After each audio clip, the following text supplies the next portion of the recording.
Hello and welcome back to History Channel. Have you ever looked up at the sky and wondered what unseen forces might be at play? Or perhaps felt a shiver down your spine in a dark room, questioning what lurks in the shadows?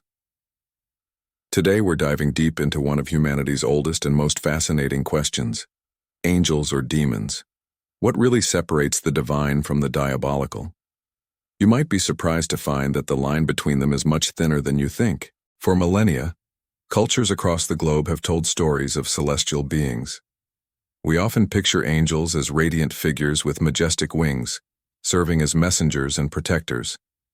Think of the Archangel Gabriel, delivering pivotal news in religious texts, or the concept of a personal guardian angel, a comforting presence watching over us, guiding us away from harm and toward our better selves.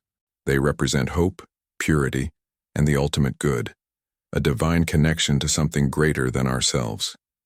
In these stories, they are the embodiment of light, the celestial guardians of humanity, bringing messages of peace and offering solace in times of trouble. But where there is light, there must also be shadow. This is where demons enter the picture.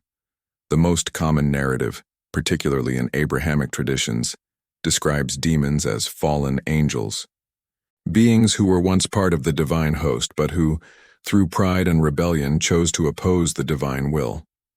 Led by figures like Lucifer, the light-bringer who fell from grace, they represent temptation, chaos, and the subversion of order. They aren't just mindless monsters. They are intelligent, cunning beings who were once on the side of good. This very origin story is what makes them so compelling and terrifying. They know the light because they once lived in it, which makes their embrace of darkness all the more profound. This creates a cosmic battlefield, a constant struggle for the soul of humanity. This concept of angels versus demons is a classic example of dualism, the idea that the universe is governed by two opposing fundamental forces: good and evil, light and darkness, order and chaos. This dualistic worldview has profoundly shaped our moral compass, our legal systems, and our understanding of right and wrong. It gives us a framework for making sense of the suffering and injustice in the world. When something terrible happens, it's easier to attribute it to a malevolent force than to accept random, senseless tragedy. Likewise, moments of incredible luck or kindness can be seen as a touch of the divine. This cosmic struggle isn't just happening in the heavens. It's a battle that we are told rages within each of us every single day. The choice between our better angels and our inner demons. Interestingly, this age-old conflict isn't just confined to theology.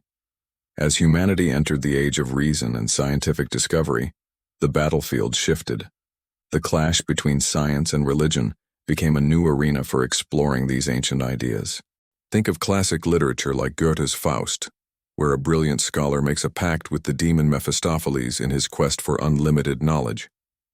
This story isn't just about a man selling his soul. It's a powerful allegory for the potential dangers of ambition and the eternal struggle between faith and empirical fact. Does science, in its relentless pursuit of answers, risk overstepping moral boundaries much like the fallen angels who challenged divine authority? These stories force us to question the nature of progress and whether some knowledge is best left unknown. The way we picture these beings has also been massively influenced by our culture. The classic image of an angel with white feathery wings and a halo, or a demon with red skin, horns, and a pitchfork, are largely products of centuries of art, literature, and eventually, film and television. In medieval art, demons were often grotesque, monstrous creatures designed to inspire fear and obedience. But in modern media, they are often portrayed as charismatic, charming, and tragically misunderstood figures.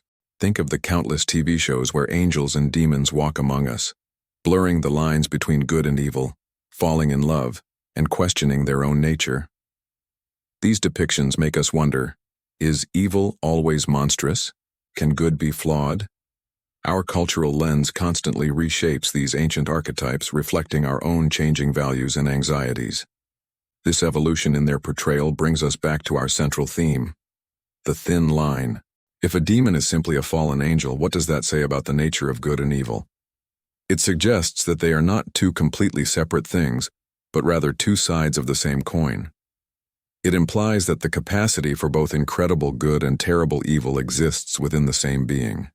The story of the fall is a cautionary tale about pride, free will, and the consequences of choice. The noblest angel, in a moment of rebellion, can become the most formidable demon. This suggests that the potential for a fall from grace is always present. This idea is mirrored in human psychology. We all have the capacity for great kindness, empathy, and self-sacrifice, our angelic side. Yet we also harbor darker impulses like jealousy, rage, and selfishness, our demonic side. The struggle isn't about eradicating one for the other, but about which one we choose to feed, moment by moment. The line between a hero and a villain is often just a series of choices. This internal dualism is what makes us complex, what makes us human. The most compelling stories are not about perfect heroes and purely evil villains, but about flawed characters wrestling with their own nature. So are angels and demons real, external beings, or are they powerful metaphors for the forces at war within our own hearts and minds? Perhaps the answer is both. For many, they are literal entities shaping the fate of the universe. For others, they are potent symbols that help us navigate the complex moral landscape of our lives. They represent the highest ideals we aspire to and the darkest fears we hope to overcome. The enduring power of these concepts lies in their ability to make us look inward and ask profound questions about ourselves. What truly separates the divine from the diabolical might not be a cosmic chasm, but the razor's edge of a single choice. The choice to help or to harm, to create or to destroy, to love or to hate. And that choice is one that each of us makes every single day. So the next time you think about angels and demons, don't just look to the heavens or the abyss. Look in the mirror. What do you think? Are angels and demons real? Or are they powerful symbols of our own inner conflict? Let me know your thoughts in the comments below. I'm really curious to hear your perspective. Thank you so much for joining me on this journey into the divine and the diabolical. If you enjoyed this exploration and want more content that makes you think, please hit that like button and subscribe to the channel. Don't forget to ring the notification bell so you won't miss our next video. Until next time, stay curious.